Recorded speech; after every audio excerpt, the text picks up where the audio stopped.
Hello everyone, my name is Susan Morales. Today I want to talk about if it is okay for Christian parents to allow their children to watch Disney fairy tale movies or other kinds of cartoons that include things, for example, like sorcery, witchcraft, magic, things like that. How does Christianity intersect with the world that I live in, and how can I learn to follow Jesus in an everyday kind of way?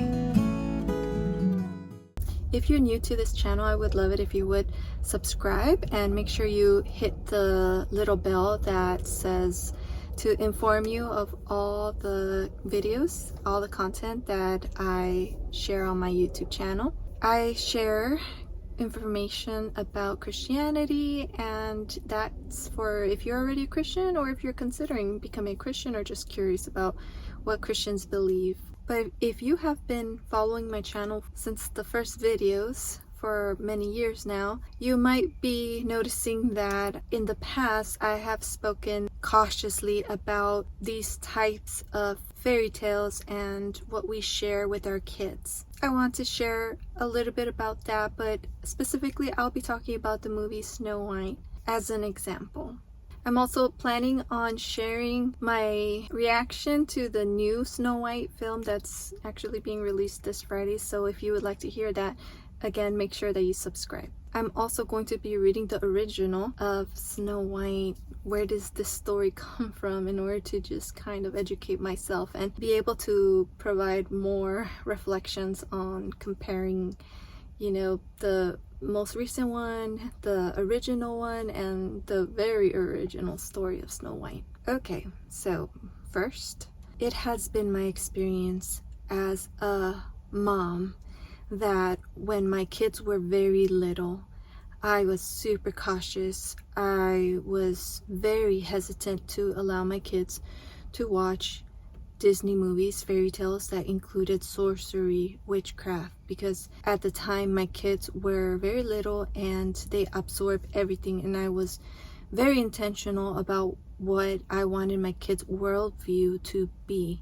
I wanted to raise them as Christ followers, and I did not want to minimize the dangers and the sin of witchcraft. Now that my kids have gotten a little older, I have been able to have serious conversations with them and help them to think through these things and ask them questions and have them think about what is wrong with the things that these movies presented. What is it missing? What are the writers trying to communicate? What are they teaching? The older my kids get, the more relaxed I feel I am getting. That I feel that I can take, for example, my daughter with me to go watch the newest Snow White. I wanted to share in this video my reaction to watching Snow White for the first time with my kids. In homeschool, they were introduced to this story. I believe it was kindergarten, and so they knew the outline of what this movie was going to be about. When they were kindergartners, one of my kids in particular was super scared. I don't know if it was the way I was sharing the story or just the content itself. Sometimes, if you're not someone that just lets your kids watch all kinds of like crime type of content, it can leave a big impression on your child, just the mention of like a character doing harm to someone else or the threat of harm.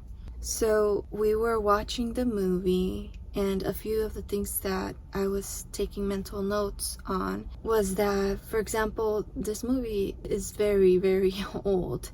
It's from, I believe it was made in the 30s. So as I was showing my kids this movie, it's interesting because I remember seeing it as a child, and I remember feeling that it was a treat because we didn't really have many movies to watch that were designed for kids to watch in those days. And so it was something that I enjoyed watching, even though it was kind of scary for me to watch it at that age, maybe gave me lots of nightmares, but it was something that I enjoyed seeing as entertainment. So watching it today with my kids who have grown up in a generation where they have seemingly unlimited amounts of entertainment to choose from, it's almost like playing a video for them to educate them on what, kids used to watch.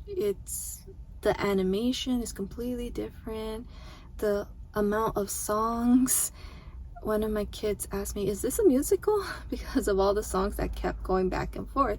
And so we had a moment where there's a scene in particular of Snow White and the dwarves dancing and singing. And so we talk about how in those days, these people didn't really have TVs and all the video games that we have today, so that was their fun. Singing, dancing, that was the way they entertained themselves. So I noticed the music, obviously the quality is not to the level that it is now. It's a little hard to hear the lyrics of the original songs, but you can tell the style of music that was happening during that time. And you do have to take a moment to appreciate how they would come up with these songs, these compositions, as they were developing these films for kids at the time. I loved a lot of the songs. I love the little melodies. I appreciate the instruments. I can appreciate how the main character sings super up there high. Try singing as high as she can get. The voice, maybe not my favorite, but I can appreciate it. I liked how feminine Snow White is in this movie.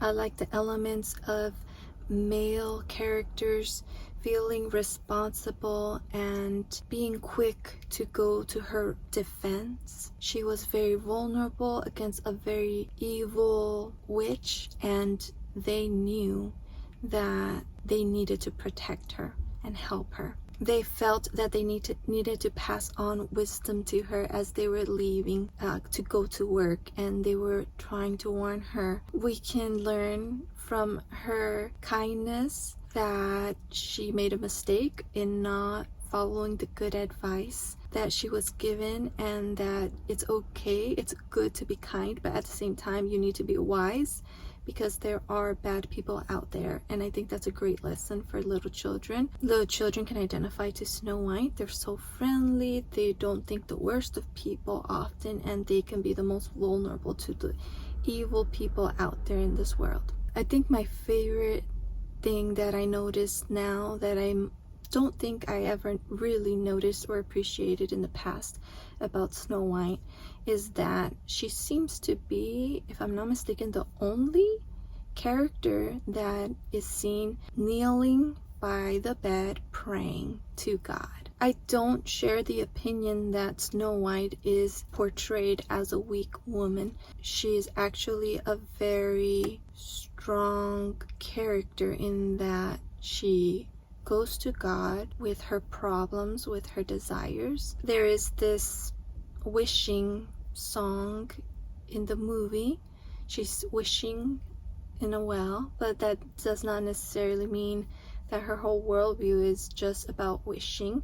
The evil witch came and told her to wish and eat this apple, and then your wish will come true.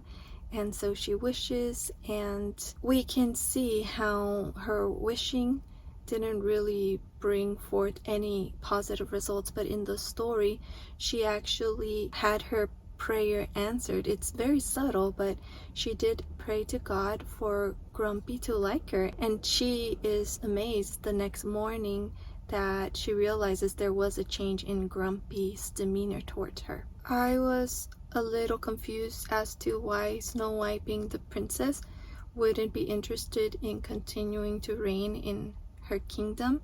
Instead, it was her wish to get out of there, to be rescued by a prince, and she wanted to go live at his castle. I'm left wondering whatever happened to the kingdom. We have this strong element of jealousy and beauty in the movie that we do see is a reality in our world. beauty is a huge component in our society, and it is something that, yeah, we see Snow White always fixing her hair to make a good impression on the prince or on the dwarves, but it's not like she's obsessed. There's nothing wrong with learning from her that your appearances matter. Even when she was wearing a rags type of dress, she even tried to fix that dress and make a good impression on the prince, and she appreciated him serenading her. I thought that was super sweet, a sweet moment. She is reserved. I think one of my kids was like, why is she running away from the prince? And I think that's a great moment, because I'm not sure that we're teaching children to be reserved as far as like take things slow. Just because Prince Charming shows up doesn't mean that you speed things up. The other lesson that kids can learn from Snow White is that she has a moment where she imagines the worst, as she has just gone through a very traumatic situation where the witch's huntsman is about to hurt her, and then he tells her why he was about to do it. So she is running for her life. Again, another strong male figure that wants to protect her and understands her value as the princess, you know. And so he tells her to run away, and she's scared in that situation. And the, I guess, the forest, everything looks like monsters, and I remember feeling scared in that situation. But now as a parent, I realized it was just her imagination, and all the eyes that she was imagining, they're actually friendly animals. I love how they used a lot of animals, even to portray that you don't have to fear animals, and animals were just curious, and they were there to help her as well. The animals themselves want to protect her and rescue her in that situation where the witch had come to harm her, to manipulate her. You can have a conversation about how there are people that will try to manipulate you. The foxes that you read about in these, you know, children's tales and other places. But she shares how she was imagining things and she made a big fuss out of nothing. So she is able to bring her fear into alignment with logic and reality in that situation. Again, another strong component. She cleans. What a great example. Doesn't mean women are only good at cleaning, at cooking, but those were her skills. And if we belittle them, what are we saying? Are we really appreciating the skills that women or men can have? Recognizing that a tidy home is a good thing. She was teaching the dwarves to be more sanitary. I'm sure there were many more lessons, but I think I will end it here. I think I've talked long enough. I'm sure that you, if you watch the original movie, you can come up with your own pros, cons of this movie. I'm not really sharing any cons because it is a conversation starter that I can have with my kids about.